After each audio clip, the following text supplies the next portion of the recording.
నీవు విశ్వసించినది నన్ను చూచుట వలన కదా, చూడయకే నన్ను విశ్వసించు వారు ధన్యులు అని యేసు పలికెను.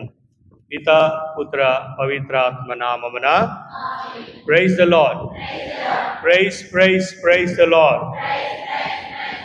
Praise the Lord. Praise the Lord. Hallelujah hallelujah. యేసువా, నిన్ను నేను నమ్ముచున్నాను. ఓ యేసువా, నిన్ను నేను నమ్ముచున్నాను. ఓ యేసువా, నిన్ను నేను నమ్ముచున్నాను. Praise the Lord. Praise praise praise the Lord. తండ్రి వందనం, తండ్రి స్తోత్రం, తండ్రి ఆరాధన, తండ్రి మహిమ. Praise the Lord. Praise praise praise the Lord. ఆత్మదేవా వందనం, ఆత్మదేవా స్తోత్రం, ఆత్మదేవా ఆరాధన, ఆత్మదేవా మహిమ. Praise the Lord. Praise the Lord. Praise praise praise the Lord. ప్రియమైనటువంటి సహోదరి సహోదరులారా, ఒక్కొక్క సమయంలో ఒక్కొక్క విధముగా కాలానుగుణంగా పరిస్థితులను బట్టి కాల ప్రమాణమును బట్టి క్రీస్తు ప్రభు తనను తాను ఆవిష్కరించుకొనుచున్నారు. తనను తాను ఎరుకపరుస్తూ ఉన్నారు. ఈరోజు మన తలైన శ్రీ సభ పాస్కా 2వ ఆదివారంలో దివ్య కారుణ్య మహోత్సవాన్ని కొనియాడాలని నిర్ణయించింది. ఈ యొక్క ఆధునిక ప్రపంచంలో క్రీస్తు ప్రభు తనను తాను ఒక దివ్య కారుణ్యమూర్తిగా ఆవిష్కరించుకున్నారు. ఇది దివ్య కారుణ్యం అనేది దేవుడు మానవునితో సులభముగా మాట్లాడేటువంటి భాష. దేవుడు తన యొక్క సందేశాన్ని, తన యొక్క ఉద్దేశాన్ని, తన యొక్క ప్రణాళికను మానవుని ఏ విధంగా ఆయన ప్రేమిస్తూ ఉన్నాడనేటువంటి దానికి చిహ్నముగా దేవుడు ఏర్పాటు చేసుకున్నటువంటి ఈ యొక్క దివ్య కారుణ్య మహోత్సవాన్ని ప్రియమైనటువంటి సహోదరులారా ఈరోజు మనము కొనియాడుతూ ఉన్నాం. మరి ఈ దివ్య కారుణ్యమూర్తి మహోత్సవంలో ఉన్నటువంటి ఔన్నత్యాన్ని, ఏ ఉద్దేశంతో క్రీస్తు ప్రభు ఈ యొక్క మహోత్సవాన్ని కొనియాడాలి అని పునీత ఫోస్టినా అనేటువంటి కన్యశ్రీకి ఆయన ఏ విధంగా ఎరుకపరిచారో, ఇటువంటి ఉన్నతమైనటువంటి ఈ యొక్క పండుగ యొక్క ప్రాముఖ్యతను, ఈ పండుగలో ఉన్నటువంటి ముఖ్యమైనటువంటి సందేశాలను, ఈ పండుగలో ఉన్నటువంటి ముఖ్యమైనటువంటి పాఠాలను మనము ఆలోచించి ధ్యానించి మన జీవితంలో అన్వయించుకోవటానికి మనం ప్రయత్నిద్దాం. Praise the Lord. Praise the Lord. ప్రియమైనటువంటి సహోదరి సహోదరులారా, దివ్య కారుణ్యం అనేది ఒక ప్రత్యేకమైనటువంటి భక్తి కలిగినటువంటి ఒక ప్రార్థనా పూర్వకమైనటువంటి విషయం. ఇది ఆధునిక ప్రపంచంలో, ఆధునిక ఈ యొక్క సమయంలో క్రీస్తు ప్రభు మనతో ఏ విధంగా ఆయన యొక్క కరుణను కుమ్మరిస్తూ ఉన్నాడు, దివ్య కారుణ్యాన్ని మనపై అధికముగా ఆయన కుమ్మరిస్తూ ఉన్నాడు అనేటువంటి విషయాలను మనం ధ్యానించాలి. అది 1931వ సంవత్సరంలో అక్టోబర్ నెలలో పునీత ఫోస్టినా అనేటువంటి కన్యశ్రీ ఆమె పోలాండ్ దేశంలో జన్మించింది. పోలాండ్ దేశంలో గ్లోకోవిక్ అనేటువంటి ప్రాంతంలో ఆగస్టు 25వ తారీఖు 1905వ సంవత్సరంలో ఆమె జన్మించింది. 10 మంది సంతానము కలిగినటువంటి కుటుంబంలో 3వ సంతానముగా ఆమె జన్మించింది. చిన్ననాటి నుండి దేవుడు అంటే భయభక్తులు, చిన్ననాటి నుండి దేవుని యొక్క విషయంలో, దేవుని యొక్క కార్యక్రమంలో చురుకుగా పాల్గొని దేవునికి నా వంతు నేను సంఘానికి, దేవుని యొక్క బిడ్డలకు నేను ఒక సేవ చేయాలి అనేటువంటి దృక్పథముతో ఒక కన్యాశ్రీల మఠంలో చేరి ఆమె కన్యాశ్రీ అయ్యి కేవలము 33 సంవత్సరాలు మాత్రమే ఈ లోకంలో జన్మించింది. ప్రియమైనటువంటి సహోదరులారా, ఆమె దేవునితో చిన్ననాటి నుండి సంభాషిస్తూ ఉండేది. కన్యాశ్రీ అయిన తర్వాత ఆమె తన యొక్క డైరీ, తన ఒక బుక్లో రాసుకుని ఉంది. ఆ బుక్కు పేరు ఏమిటంటే నా హృదయములో యేసు కారుణ్యం. నా హృదయములో యేసు కారుణ్యం అనేటువంటి పుస్తకంలో ప్రతి ఒక్క విషయం, ప్రభు పలికినటువంటి ప్రతి ఒక్క విషయాన్ని ఆమె ఈ పుస్తకంలో రచించింది, రాసుకుని పెట్టుకుంది.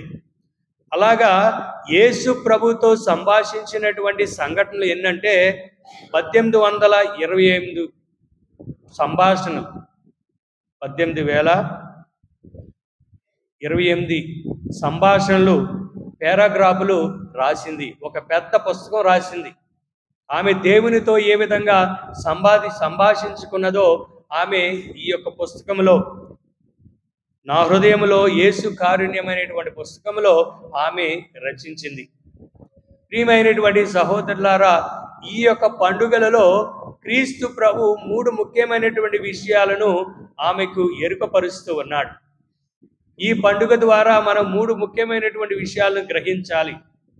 ఈ 3 ముఖ్యమైనటువంటి విషయాలను గ్రహించి ధ్యానించి మనము జీవితాల్లో కొనసాగిస్తే ఆయన యొక్క కృప, ఆయన యొక్క కరుణ అపారముగా మనపై కుమ్మరించబడుతుందని పునీత ఫౌస్టీనా కన్యాశ్రీకి సాక్షాత్తు క్రీస్తు ప్రభువే దివ్య కారుణ్యమూర్తే అభయమిచ్చాడు.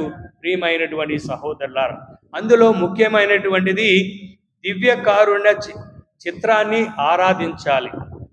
మొట్టమొదటిది దివ్య కారుణ్య చిత్రపటాన్ని ఆవిష్కరించుకోవాలి. ఏ కుటుంబంలోనైతే, ఏ సంఘంలోనైతే, ఏ దేవాలయాలలో అయితే ఈ దివ్య కారుణ్య చిత్రపటాన్ని ఆవిష్కరించుకుంటారో వారికి అనేకమైనటువంటి దీవెనలు పొందుతారని క్రీస్తు ప్రభువే సాక్షాత్తు దివ్య కారుణ్యమూర్తిగా సిస్టర్ ఫౌస్టీనా గారికి ఆయన ఇచ్చినటువంటి ఈ యొక్క అభయం మొట్టమొదటిది. రెండవది దివ్య కారుణ్య జపమాల ప్రార్థన. దివ్య కారుణ్య జపమాలను, ప్రార్థనను జపించాలి. మరి ముఖ్యంగా ఎవరైతే మరణిస్తూ ఉన్నారో, ఎవరైతే అంతిమ జన్మలో, అంతిమ యాత్రలో ఉన్నారో, మనము వారి యొక్క ఆత్మలు రక్షింపబడాలని, వారు దేవుని యొక్క దివ్య కారుణ్యం ద్వారా రక్షింపబడి నిత్య జీవ భాగ్యాన్ని పొందాలని మనమందరము వారి కోసం ప్రత్యేకంగా ఈ యొక్క దివ్య కారుణ్య జపాన్ని జపించాలి. ముఖ్యంగా 3 గంటల సమయంలో జపిస్తే అది చాలా ముఖ్యమైనటువంటి గడియ.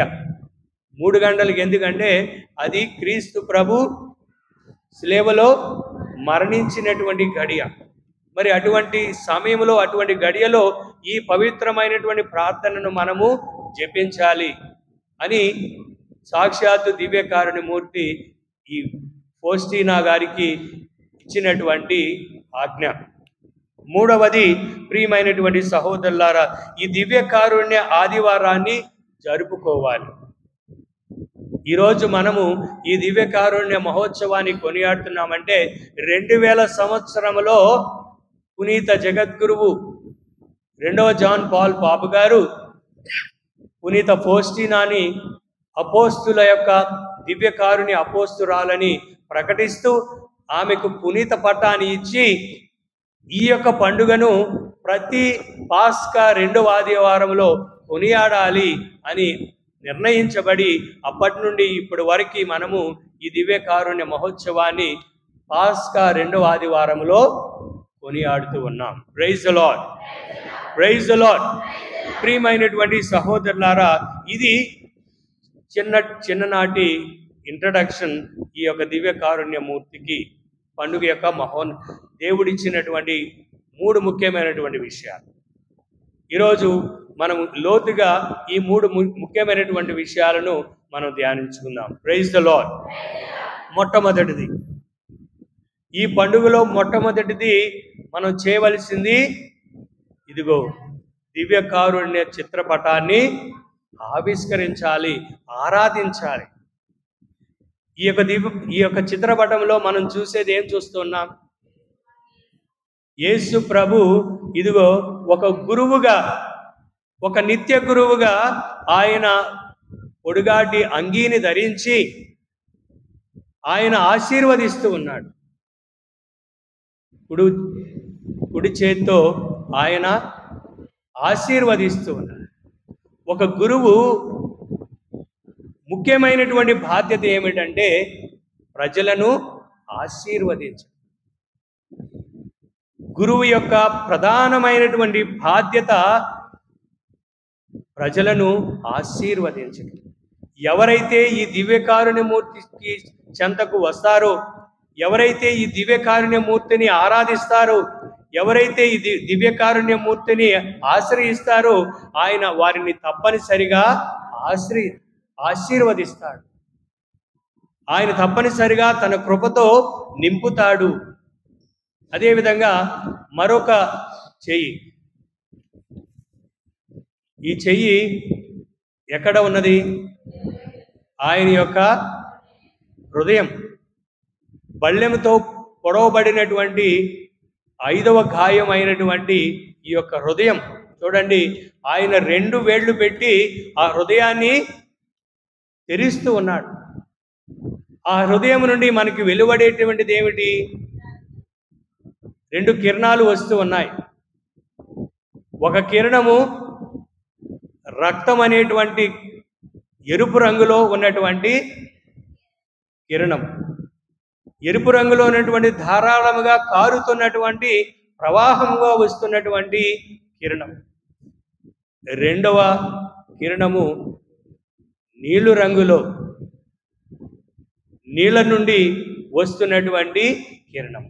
ప్రియమైనటువంటి సహోదరులారా, ఈ 2 కిరణాల గురించి మనము లోతుగా ఆలోచించినట్లయితే, ప్రియమైనటువంటి సహోదరులారా, ముఖ్యంగా క్రీస్తు ప్రభు యొక్క కారుణ్యము మనము బైబిల్ గ్రంథంలో చూసినట్లయితే ఆయన యొక్క కారుణ్యాన్ని ప్రస్తావిస్తూ ఉన్నారు.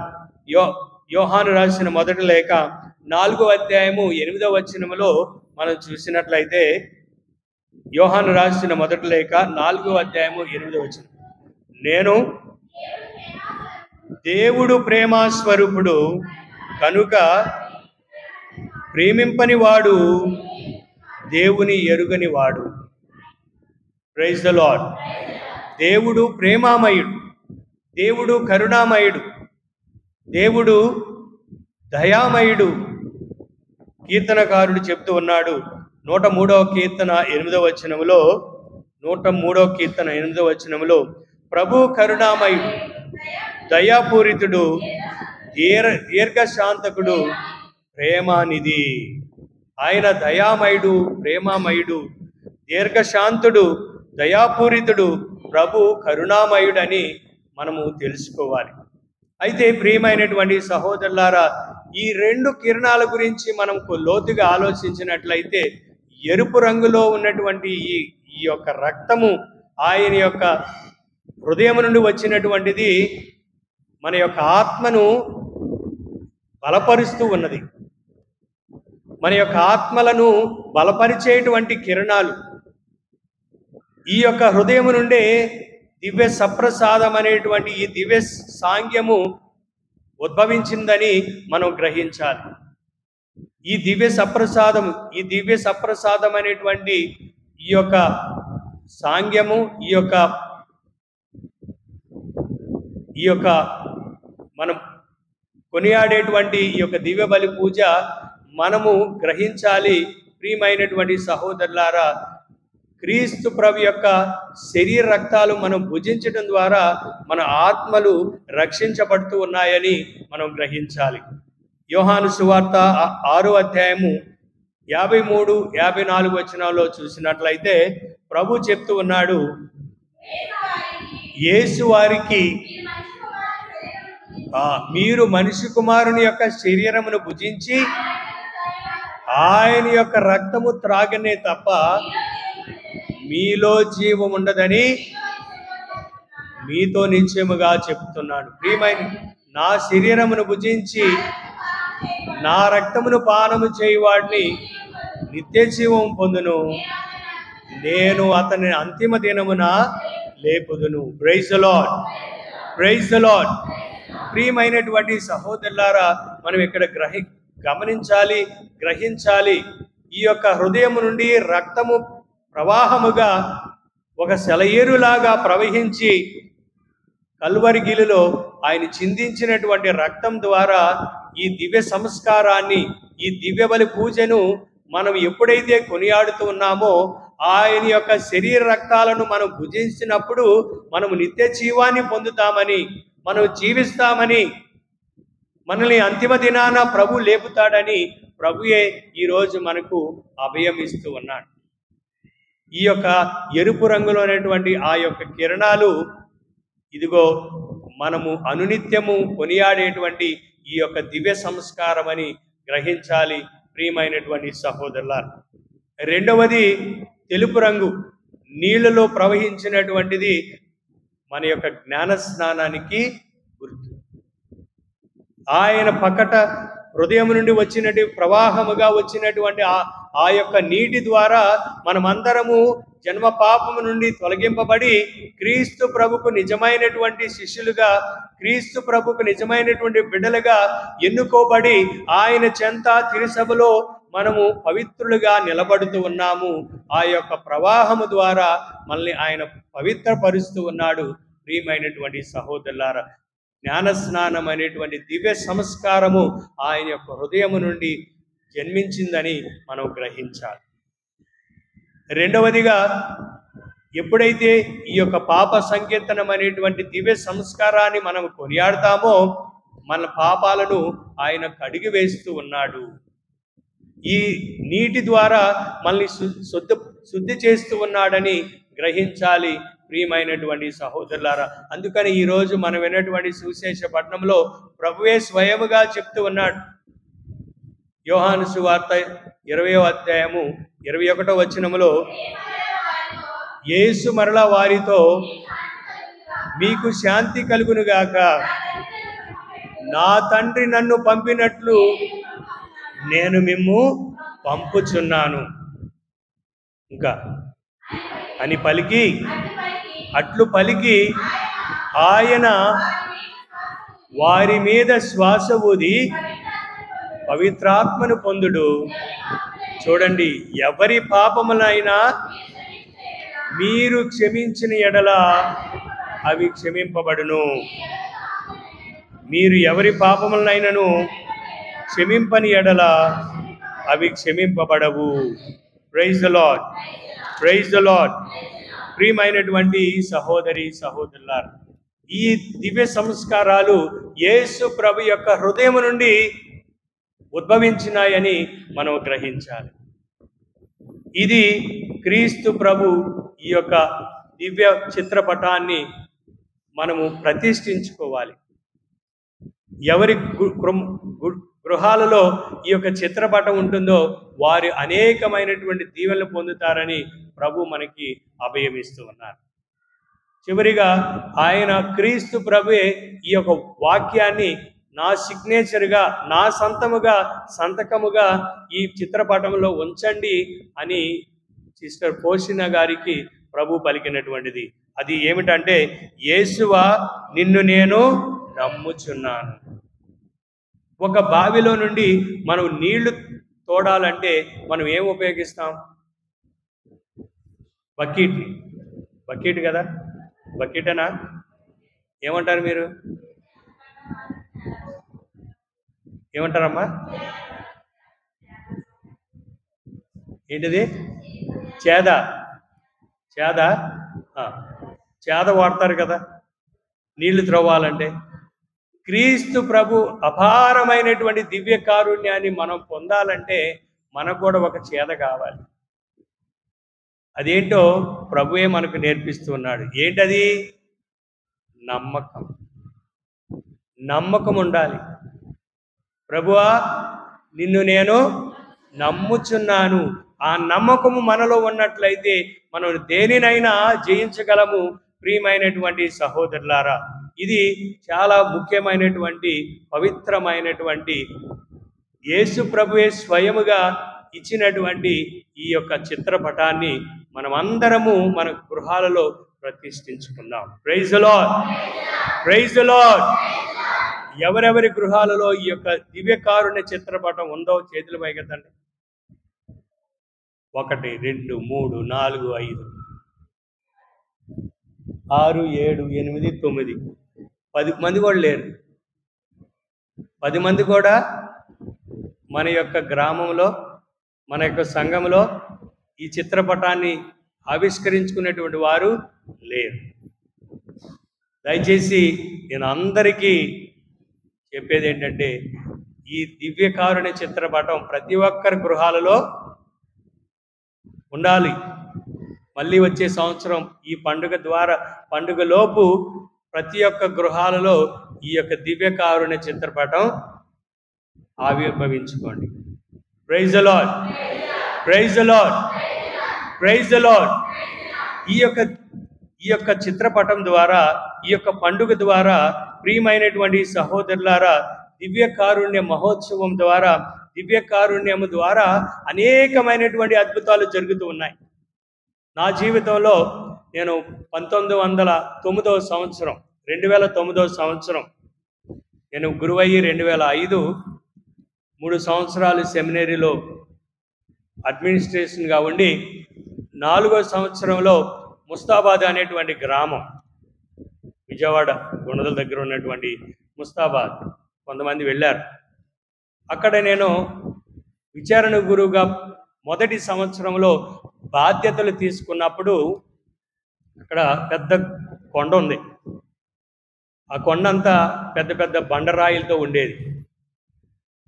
దానికి సహజంగా అక్కడ ఉన్నటువంటి గ్రామస్తులు గొర్రెలు మేపుకోవటం, ఇంకా ఇతరమైనటువంటి పనులకి ఉపయోగించుకునేవారు. ఆ రోజుల్లో పెద్దలందరూ నాతో పలికినటువంటిది, ఈ యొక్క కొండని లూర్దు మాత కొండగా మనము ప్రతిష్ఠించుకుందాం అని చెప్పినప్పుడు నేను ఆలోచించాను. ఎక్కడ చూసినా మరియ తల్లి గ్రోటోలే, ఎక్కడ చూసినా మరియ తల్లి పుణ్యక్షేత్రాలే. కానీ ఆధునికంగా ఈ యొక్క భక్తి, దివ్యకారుణ్య మహోత్సవం, దివ్యకారుణ్యం మీద భక్తి అప్పుడప్పుడే చిగురిస్తూ ఉంది. ఇది 2000 సంవత్సరం నుండే ఈ యొక్క భక్తి, ఈ యొక్క పండుగలు కొనియాడుతూ ఉన్నాం.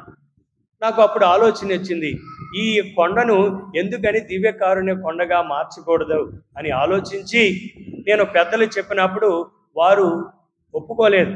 మొదట్లో వాళ్ళ యొక్క ఉద్దేశం ఏమిటి, మరియ తల్లి యొక్క కొండ ఒక పుణ్యక్షేత్రం చేయాలి. కానీ నేను చెప్పేది ఏంటంటే, దివ్యకారుణ్య కొండగా తయారు చేద్దాం అని చెప్పినప్పుడు వారిలో ఒక ఆమె చాలా భక్తికరుగా మొదటి నుండి ఈ యొక్క గురువులు అనేటువంటి ఆప్యాయత, పండుగలకు, అనేకమైనటువంటి దేవుని యొక్క కార్యక్రమాలకు ముందుగా ఉండేటువంటి ఆమె పేరు మరియమ్మ. ఆమెకి అనుకోని రీతిలో క్యాన్సర్ జబ్బు వచ్చింది. క్యాన్సర్ అనేటువంటిది మొదటి స్టేజ్లో ఉంది. పెద్దలను ఇంకా గ్రామస్తులందరినీ నేను పిలిచి ప్రతి సాయంత్రం పూట ఇదిగో ఈ దివ్యకారుణ్య ప్రార్థనలను నేను ఆమె కోసం ప్రార్థిస్తూ ఉండేవాళ్ళం. ప్రతిరోజు ఏమని ప్రార్థిస్తూ ఉన్నామంటే, దుఃఖపూరితమైన యేసునాథుని శ్రమలు, మరణము ద్వారా మా మీదను, ఈ మరియమ్మ మీదను, సమస్త మానవాళి మీదను దయచూపండి అని మేము ప్రార్థిస్తూ ఉన్నాం. ప్రియమైనటువంటి సహోదరులారా, అలా ప్రార్థిస్తూ 3 నెలలలో ఆమెలోనటువంటి క్యాన్సర్ జబ్బు నయమైంది. Praise the Lord, praise the Lord. అప్పుడు ఈ పెద్దలు నమ్మారు. అప్పుడు పెద్దలు విశ్వసించారు. దివ్య కారుణ్యంలో ఉన్నటువంటి ఆ యొక్క శక్తి, ఆ యొక్క మహిమ, గొప్పతనము గ్రహించి మేము 2009 సంవత్సరం అక్టోబరు 23వ తారీఖున ఆ కొండ మీద శంకుస్థాపన చేశాం. అక్టోబరు 2009 సంవత్సరం 23వ తారీఖున మేము ఈ యొక్క ఫౌండేషన్ వేసాం. మళ్ళీ ఆ పండుగ ప్రతి ఈస్టర్ 2వ తారీఖున ఆ పండుగ చేసుకోవాలి.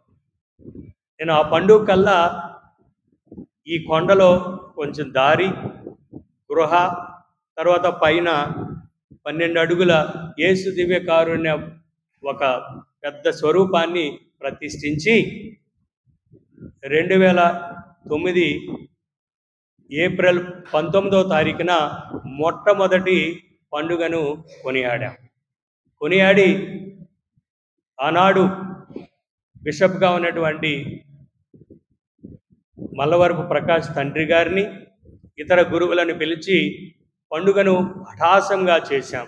ఈరోజు ఆ దివ్య కారుణ్యం పుణ్యక్షేత్రం అనేక మందిని ఆశ్రమిస్తూ అనేకమైనటువంటి దీవెనలు పొందుతున్నారు. ప్రియమైనటువంటి సహోదరులారా, praise the Lord, praise the Lord. మరి ఈ దివ్య కారుణ్యంలో ఉన్నటువంటి మహత్యాన్ని మనం గ్రహించాలి. ఈ దివ్య కారుణ్యంలో ఉన్నటువంటి పాఠాలను మనము ధ్యానించాలి, పాఠాలను నేర్చుకోవాలి.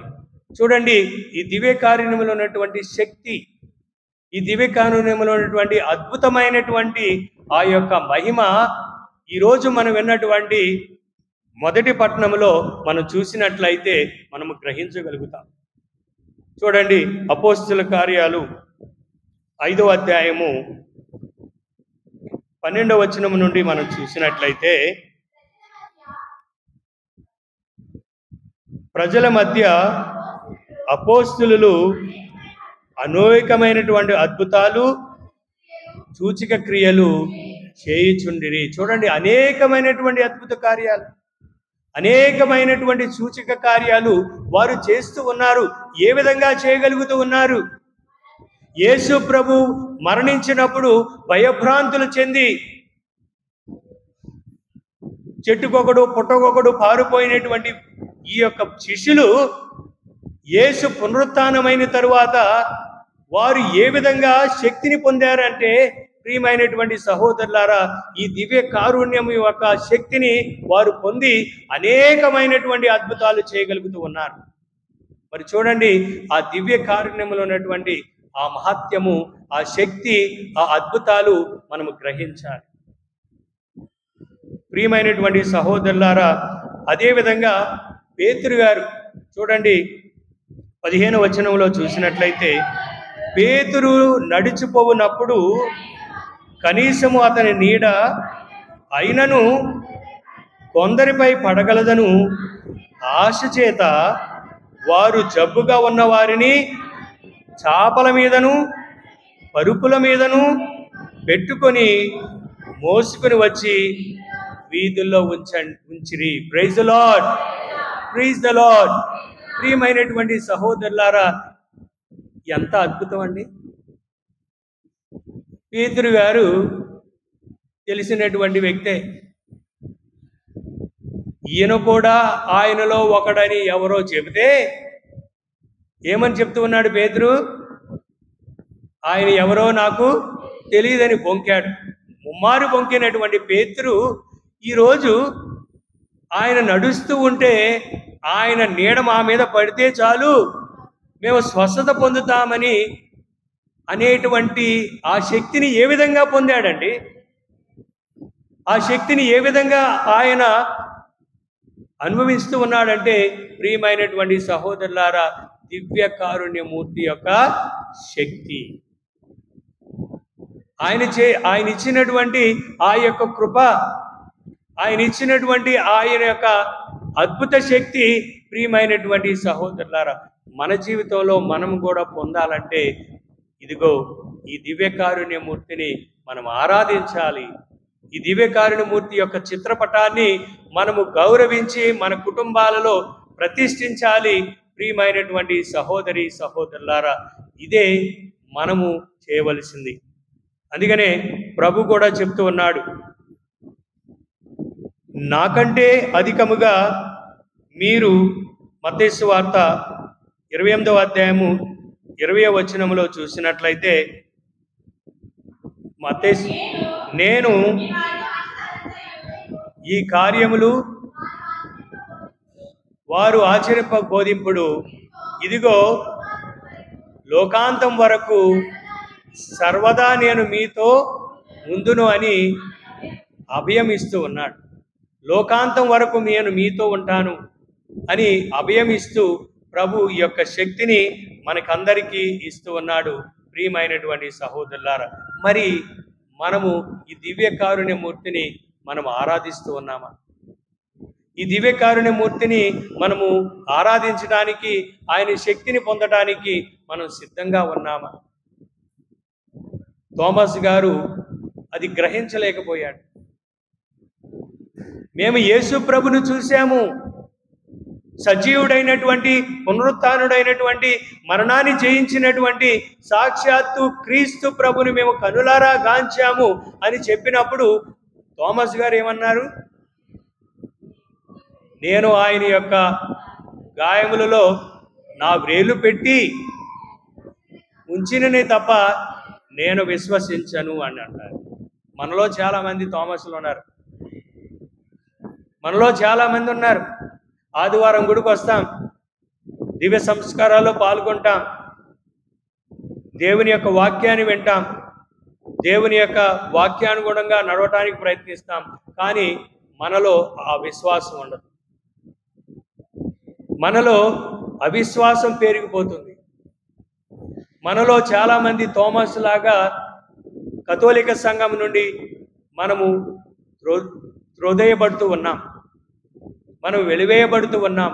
ఎందుకంటే మన యొక్క ఆలోచన వల్ల, మన యొక్క స్వార్థం వల్ల, మన యొక్క అసూయ వల్ల, మనం చేసేటువంటి ప్రతి ఒక్క కార్యము వల్ల, ప్రియమైనటువంటి సహోదరులారా, దేవుని యొక్క కృపకు మనము దూరంగా ఉంటూ ఉన్నాం.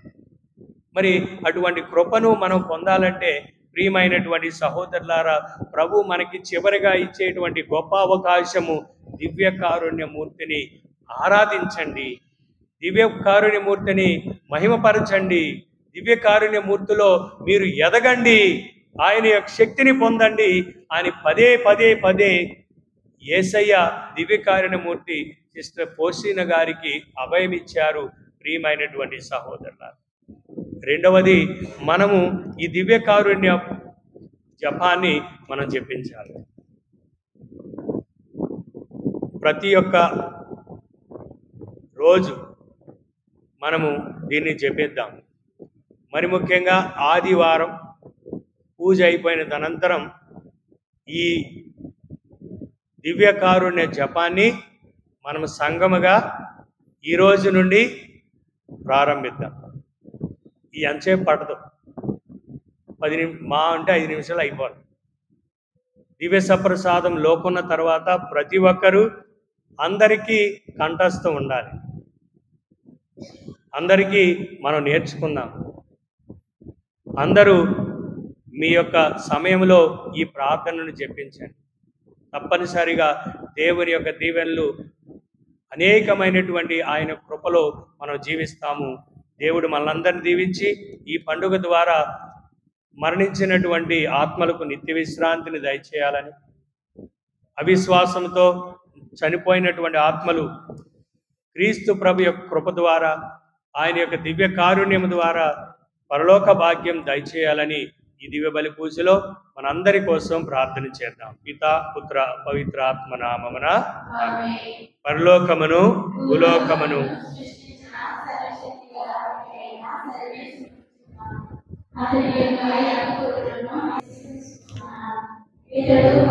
ఆత్మల గర్భమై